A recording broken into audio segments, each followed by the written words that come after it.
Okay, what if I told you there's a communication technique, one that comes straight from the world of espionage, that can get people to tell you pretty much anything, and they'll never even realize you asked a question?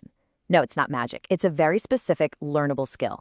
So picture this. It's the middle of the Cold War. A young US Navy sailor is just kicking back at a bar in Thailand, and this friendly guy in a Hawaiian shirt starts up a conversation. Now, this guy, he's a Soviet spy. And he doesn't ask about the sailor's submarine. Nope. Instead, he makes this confident but totally wrong statement. He says something like, "I hear your submarine propellers are a standard 18 feet in diameter." And the sailor, well, he feels this instant need to correct him. And just like that, classified information is out. That little spy story gets right to the heart of our big question today. How do you learn a secret, whether it's someone's salary or their future plans, without actually asking a single question? Well, the answer is a skill. So let's pull back the curtain on this spy's secret weapon. This is a technique that was refined by agencies like the CIA, and it works by tapping into a fundamental little quirk of human psychology. The technique is called elicitation, and the core idea, it's simple, but it's brilliant. You extract information using statements, not questions. And because you do it that way, the other person never feels like they're being interrogated.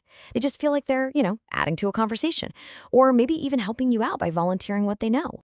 So why is this so crazy effective? It's because it completely bypasses our mental defenses. Just think about it for a second.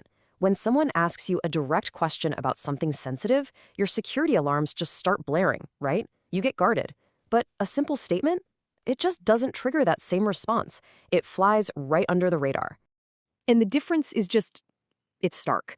A direct question can feel like a full-on interrogation, and it puts people on guard immediately. But a well-crafted statement, that just feels like a conversation. It actually invites the other person to share, and it often makes them feel helpful or smart for doing it. All right, so how do you actually put this into practice? I mean, it's not about just making random statements, right? There's a playbook of specific techniques. So let's open it up and see exactly how this works. The first technique, and probably the most common, is exactly what that Soviet spy used. It's all about triggering our natural, almost irresistible impulse to correct someone when they get something wrong. We just can't help ourselves. It's human nature. Let me give you a perfect everyday example. Let's say you want to know what a Whole Foods employee earns. Instead of asking, "So how much do you make?" you make a statement. You say, "Hey, I heard you all just got a raise to $26 an hour. That's amazing." The most likely response isn't going to be, "Yep." It's going to be a correction. "What? No way. I only make 17." And boom, you have the information. Okay, the next tool in the playbook is to express disbelief. This one works because when you doubt someone, their first instinct is to prove you wrong. And how do they do that? By offering up more details, more justification, and more information. Imagine you're trying to get some business intelligence on a competitor. You hear a rumor they're moving. Instead of asking for details, you express some disbelief. You say, "I heard you guys are moving in February, but there's just no way the CEO would approve that with interest rates this high." Now their impulse is to prove you wrong by explaining exactly why it's happening, and in the process, they give you the whole inside scoop. Now, this one's a bit softer, but it is just as effective. Instead of challenging someone, you show empathy, you show understanding. This makes them feel safe, and it encourages them to open up about their experiences. Just think about it. Which one is more likely to get someone to share a personal story?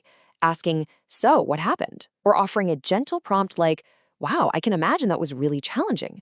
See, the statement invites them to volunteer their story. It makes them feel heard, not examined. So the real art of elicitation isn't just using one of these techniques by itself.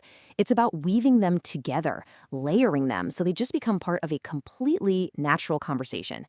Let's see how a master would build it, step by step.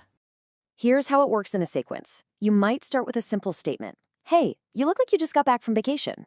Then you layer on some empathy. "Wow, that must have been interesting."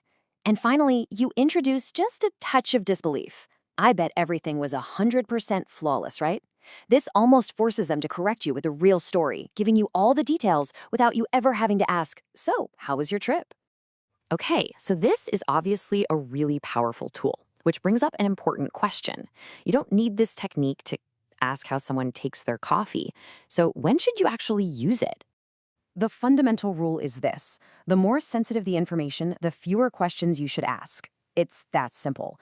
As the stakes get higher, your reliance on statements should go up. That's how you get past someone's defenses when it really, really matters. Ultimately, it all just boils down to context. Are you trying to get business intelligence or maybe understand someone's true feelings on a tough subject? Elicitation is your tool. Do you just need to know how they take their coffee? A direct question is way simpler and a lot more efficient. Okay, now let's make this practical.